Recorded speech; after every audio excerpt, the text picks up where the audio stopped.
Nagbibigay ngayon ng press conference ang isang grupo kaugnay ng inihaing impeachment complaint laban kay Vice President Leni Robredo. Panoorin natin.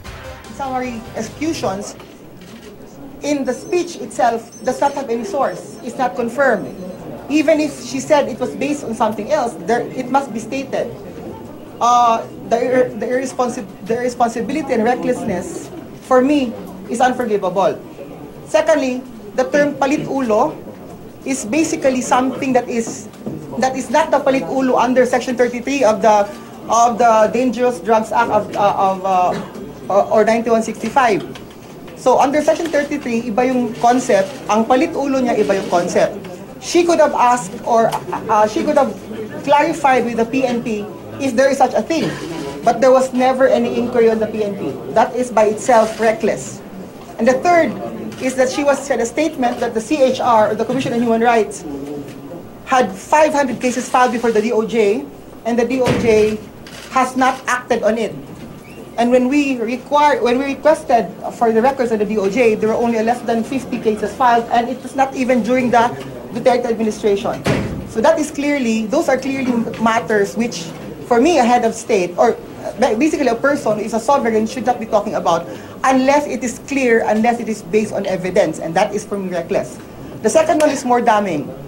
We looked at her statement of assets, liabilities, and net worth, and we found that she has Meralco shares that are not that are stated only as business interest without any amount. That is by itself a misdeclaration, and that was the reason why CJ Corona was impeached. She said that Meralco shares are business interests without any amount.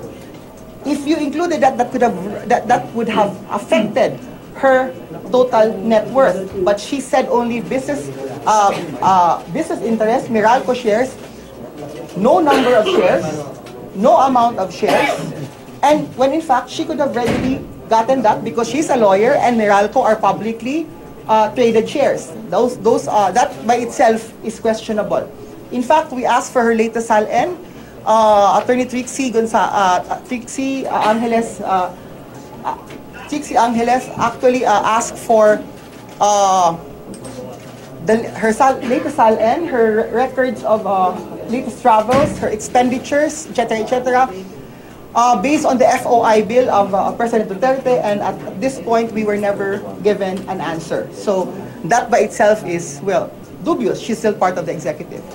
And lastly, there was, for all intents and purposes, we discovered that when she started with HUDCC, Pag-ibig, which is under her, spent money to sponsor a national convention in the United States for Filipino Americans, most of whom are American citizens, and it's not even connected to housing.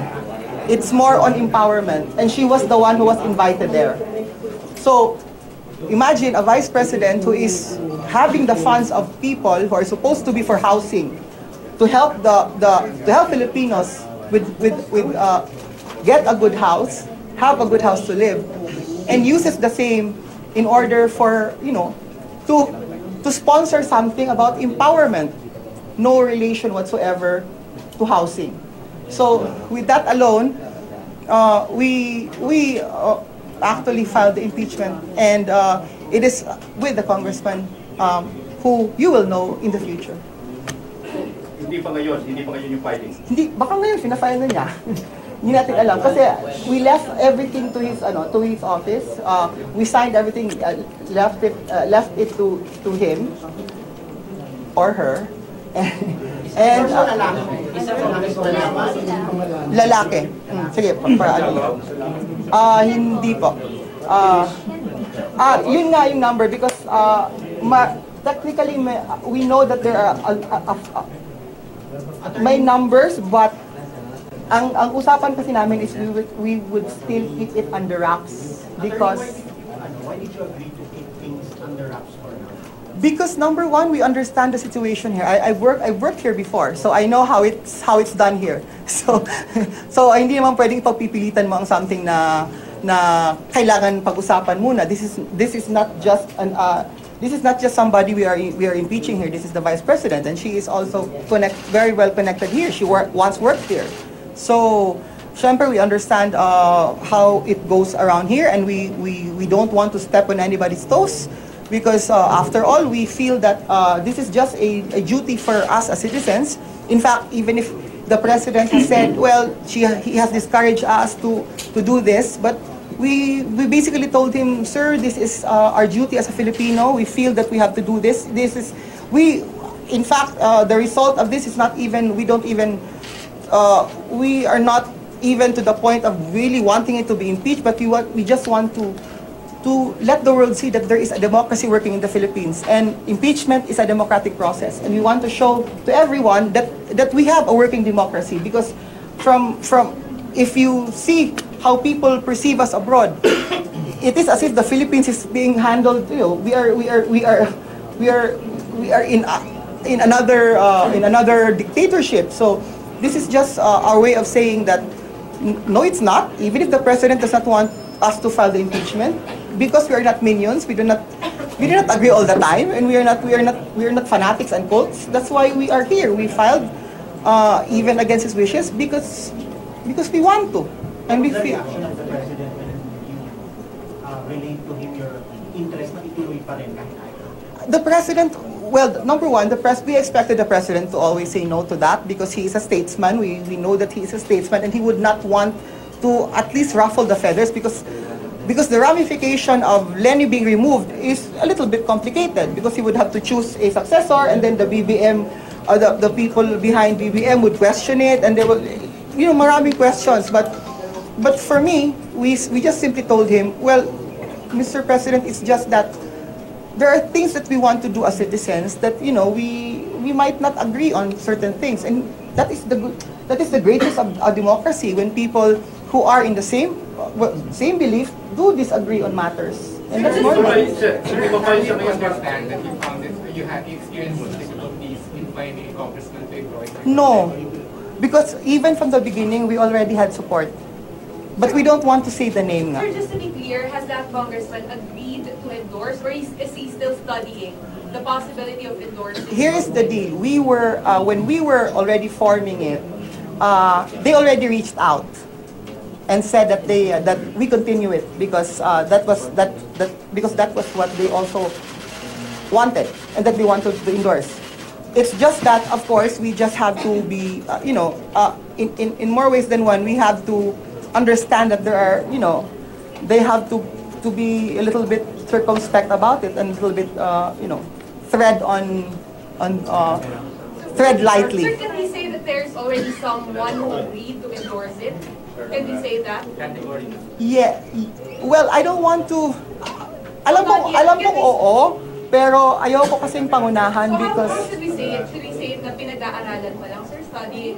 sige, to be on the safe side, parang ganon. But of course, it's No endorsement yet. Studying the possibility of endorsement pa lang. hindi ko nga alam kung ngayon sinabit na eh.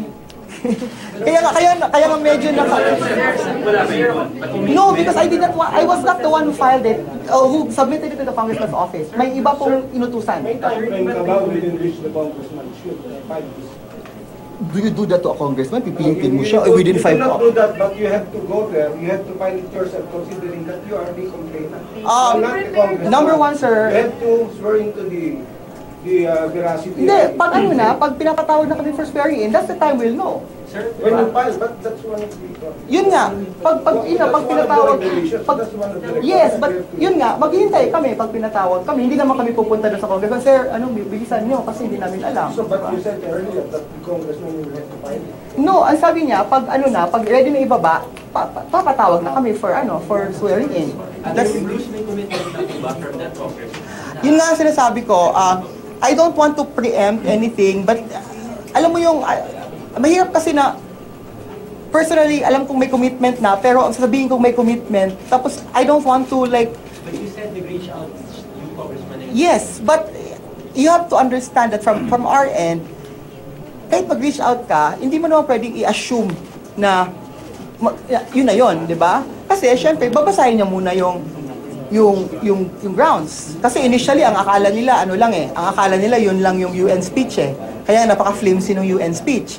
So syempre sinabi namin, we have a good case and then we will submit it to you. You peruse that and you read that. Of course, from our end, though we have, we are morally and, practically getting the endorsement, but we just don't want to preempt that certain congressman from doing that or those people from doing that. Kasi hindi natin alam na nag-usap sila, tatlo sila, tapos bilang isa na lang yung mag-i-endorse. Pero may binigay po ba guidelines sa inyo, sir, as to Hindi kami... tagal-aaralin? Well, syempre, hindi namin sila hihinga ng timeline because number one, we know they're busy. Saka from our end naman, we're all here in Metro Manila, so if they can call us na para mag-swear in na din sa impeachment, then it's okay. But not today pa because Kahit naman ako, hindi ko kaya today. Nakiusap din ako kasi yung iba wala din today because we were invited to yung real numbers, PH, hindi na nga kami nakaabot and I have also engagement in Cebu. Attorney, hindi naman kaya lilitaw na nahirapan kayo ng mga ng mga kongresista, kaya... Think all you want. I don't know. If you want to make it appear na nahirapan kami, then you can make it look like that. But mukha ba akong nahirapan? Hindi nga ako nagpunta doon eh. So, this is just that maybe because the president is not supportive of this, that's why he does not want to make it so easy for us. And that's how our president works. Hindi kami galit, hindi kami masamang loob kasi naniniwala kami sa iniisip niya. Pero ilan kayo sa mga nag-fight? Ilan kayo sa mga... Okay, ito yan. Sa pumirma, medyo nasa 6, 7. However, meron kaming continuing statement of support na nakaano na kami ng ganito kakapal na statement of support from people, many OFW, hindi pa namin maibigay kasi nga sobrang kapal, hindi namin ma-photocopy, so to follow yon. But siguro, in the coming days, marami pang darating because many people, OFWs, are actually reaching out to us and wanting to actually give their statement of support for the impeachment. Di naman kasi namin to gagawin kung wala kaming, if the OFW have been so supportive, have not been supportive of this, we would not have done this.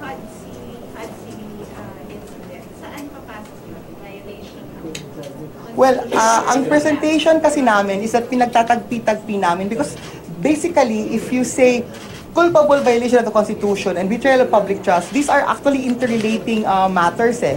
So, graft and corruption, that's different, but dun papasok ang SALN. But betrayal of public trust is related to the oath. When you took an oath of office, to protect the Constitution, to take into, observe the laws and everything. So yun papasok yun, but it's supposed to be interconnected. That's why ang presentation ko ng aming impeachment complaint is that we stated everything as a matter of fact, chronologically, and then we stated the grounds and then why it is a violation of public trust, it is a culpable violation of the Constitution. Kaya kayo confident na may mag-i-endorse? Di ka kami confident di ba? Kasi ayaw nga namin maging confident kasi yun nga sinasabi ko, I don't want to feel confident even if I'm confident because bilog ang mundo. So ayaw ko din namang pangunahan ang congressman, pangunahan kayo na meron na, tas wala naman pala. So 50-50 sir, pwede na? Bakit patay ba yun na 50-50? Hindi naman yung nag-aagaw buhay. Mag-i-endorse o wala? Hindi, meron ito kasi yan. It's just that I am a lawyer. Therefore, I should not be very, very open-close with my statements. If I say meron, hindi ko pwede sabihin sure na yung jowa nga na, di ba? Akala mo sure na, hihiwalayan ka pa niyan, di ba? Walang sure, walang forever. Alam natin yun. Authority, alam naman natin na very sure si House Speaker sa sabi ng gusto niya si BP Levy. So isa ba siya dun sa mga Mahirap din naman, mahirap din kasing magsabi for House Speaker kasi nga, si House Speaker naman, this is the House Speaker. So, syempre, we respect his position. We don't want to, to ruffle his feathers there. So, malamang, kung ano mang sinabi niya, ako, I have no personal knowledge of that. And I leave it at that, no. So hindi niyo siya binigyan ng kasi interesado siya eh. He's interested. Ayokong mag-confirm or mag-deny with regard to that Kasi mahirap na baka kasi nabigyan siya eh. So, di ba, mahirap na eh. Pero hindi yun siya pinusok. No, kasi nga, when... alam namin yon na he is supportive of that. But of course, we don't want to put it in his hands. Kasi mahirap na rin na kasi he's the speaker, so medyo medyo a little bit tricky yon. So that's why we left him alone. May tanong ba? May tanong pa? Okay na?